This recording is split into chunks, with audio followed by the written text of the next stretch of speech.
అదేం లేదమ్మమ్మా, పెద్దింటోళ్ళు కదా, వీళ్ళకి కొన్ని పద్ధతులుంటాయి కదా. ముందు ఒక ఫోన్ చేసి రావచ్చు కదా.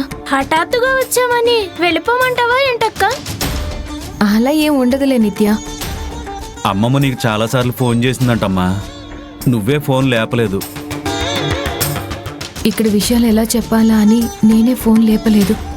అది ఇంత కొంప ముంచిందన్నమాట. మాటి మాటికి ఆకాశంలో చూస్తూ ఆలోచిస్తున్నావు, ఏంటి సంగతి?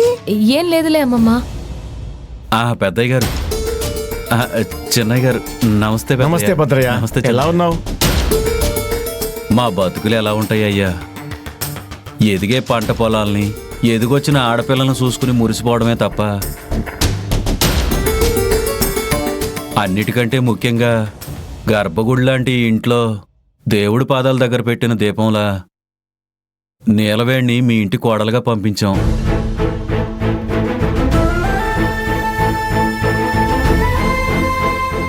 ఈ దీపం వెలుగు మా ఊరి దాకా వస్తుంది.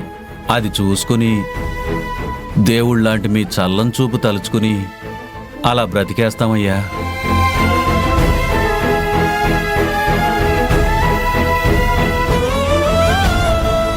నువ్వు ఆలయంతో ఈ ఇంటిని, దేవుళ్లతో మమ్మల్ని పోలుస్తూ ఉంటే, మేము దీపం లాంటి నీ కూతురు జీవితం నాశనం అయిపోతుంటే ఆపలేకపోతున్నాం.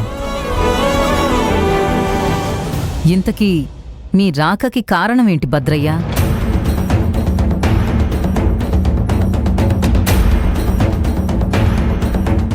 అంటే అమ్మా, అది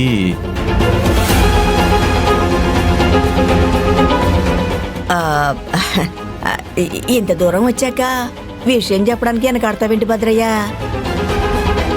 చెప్పు భద్రయ్య. కారణం ఏదైతేనేమి కార్యం అటు ఇటు అయిందట కదయ్యా. అందుకే మళ్ళీ కార్యం చేయించి వెళ్దామని వచ్చాం.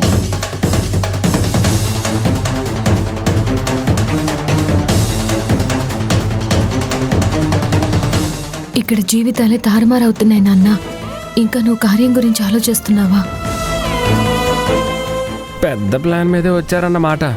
ఇద్దరికి శోభనం చేయించాక అప్పుడు కదులుతారన్నమాట.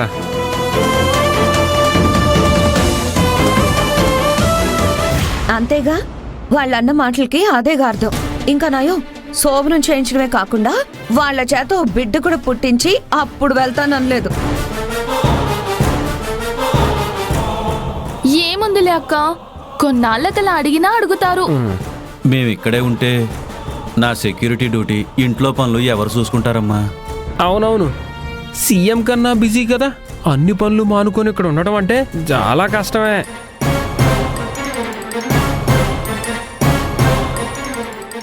పెద్దయ్య గారు, కార్యం ఏ కారణం చేతైనా ఆగిపోతే మళ్ళీ వెంటనే కార్యముహూర్తం పెట్టించడం మంచిదయ్యా. లేకపోతే ముహూర్తం దూరం అయ్యే కొద్దీ మనుషుల మధ్య దూరాలు కూడా పెరుగుతాయని మా పెద్దోళ్ళు చెప్పేవారు.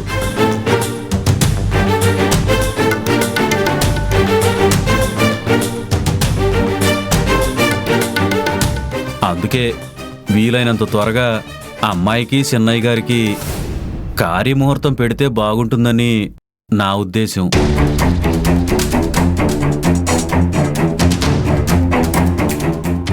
ఏమంటారయ్యా? అది భద్రయ్య, ఏంటంటే ఏంటయ్యా అంత ఆలోచిస్తున్నారు?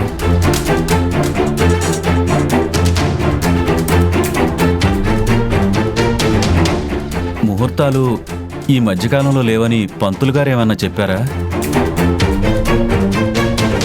అమ్మ నీలవేణి, ఈ మధ్య మళ్ళీ ముహూర్తం పెట్టడానికి ఏమన్నా చూశారా? పంతులు గారు ఏమన్నా ముహూర్తాలు లేవన్నారా?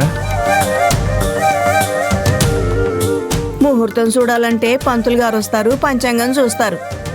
కానీ అసలు ఏ ఉద్దేశం లేకపోతే ఏమీ జరగదు కదా అల్లుడు. ఏం మాట్లాడుతున్నావు అత్తయ్య? మనం కార్యం చేయించాలి అనుకున్నాము, కానీ కార్యం కన్నా ఇంకా ముఖ్యమైన కార్యకలాపాలు ఈ ఇంట్లో ఇంకేవో జరుగుతున్నట్టున్నాయి. పెద్దావిడ కదా, అనుభవం ఎక్కువ. అందుకే విషయాన్ని వివరించక ముందే అర్థం చేసుకుంది. భద్రయ్యకి మాత్రం అర్థం కావడం లేదే. ఏం మాట్లాడుతున్నారు అమ్మగారు? అర్థమయ్యేలా చెప్తే సరిపోతుంది కదా. అమ్మగారు, ఆ విషయాలన్నీ తర్వాత మాట్లాడుకోవచ్చు. నీలవేణి, ఎందుకు ఆపుతున్నావు? ఏమైనా వినకుండా విషయం వినబోతున్నానా? అదేమీ కాదులే నాన్న. ముందు మీరు కాళ్ళు చేతులు కడుక్కోండి, నేను భోజనం వడ్డిస్తాను. భోజనం తిని వెళ్ళేటట్టుగా లేదే పరిస్థితి. అల్లుడు, నువ్వు గుండె కాస్త దిటవు చేసుకో. నువ్వు భరించలేని మాట ఏదో తినాల్సి వచ్చేటట్టుగా ఉంది.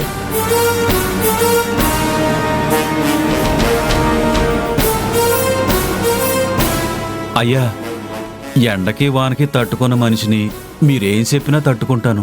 చెప్పేదేదో సూటిగా చెప్పండి.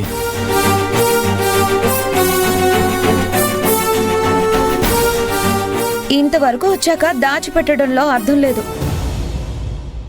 చూడు భద్రయ్య, మా తమ్ముడికి మీ అమ్మాయికి విడాకులు కాబోతున్నాయి. ఇద్దరు విడిపోతున్నారు.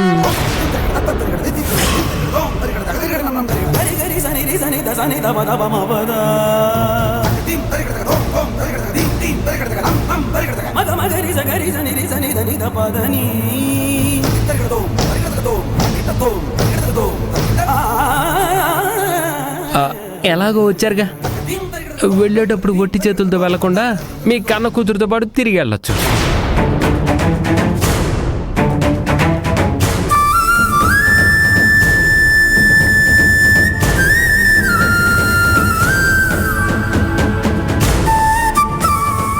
అయ్యా, ఏం మాట్లాడుతున్నారు అయ్య గారు? అయితే గర్భగుడి లాంటి ఇంట్లో దీపం లాంటి నా కూతురు జీవితం ముగిసిపోబోతుందా?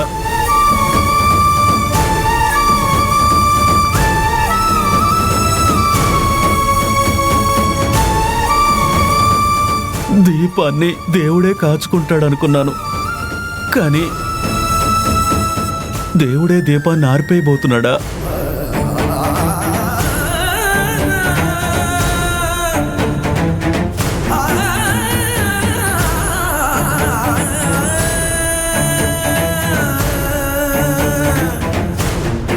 అయ్యా చెన్నయ్య గారు, ఏంటయ్యా ఇది?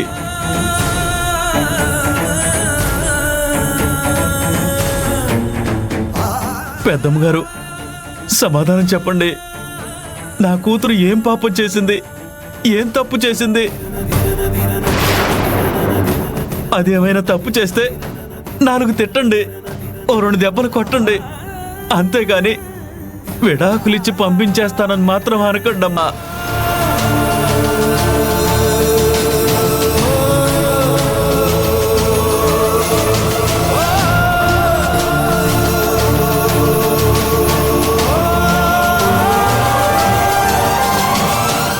నిర్ణయాలు అయిపోయాయి. నువ్వు కారణాలు అడగడం వల్ల, కన్నీళ్లు పెట్టుకోవడం వల్ల ప్రయోజనం లేదు. అలా అనకండి అమ్మగారు. నా కూతురు జీవితం నాశనం చేయకండమ్మా. అయ్యా చెన్నయ్య, నాన్న. చెప్పండి అయ్యా. అమ్మా, నా కూతురు జీవితం నాశనం చేయకండమ్మా. మీ కాళ్ళు పట్టుకుంటారమ్మా. పెద్దయ్య, నా కూతురు జీవితం నాశనం చేయకండి అయ్యా. అమ్మా, నా కూతురు జీవితం నాశనం చేయకండమ్మా.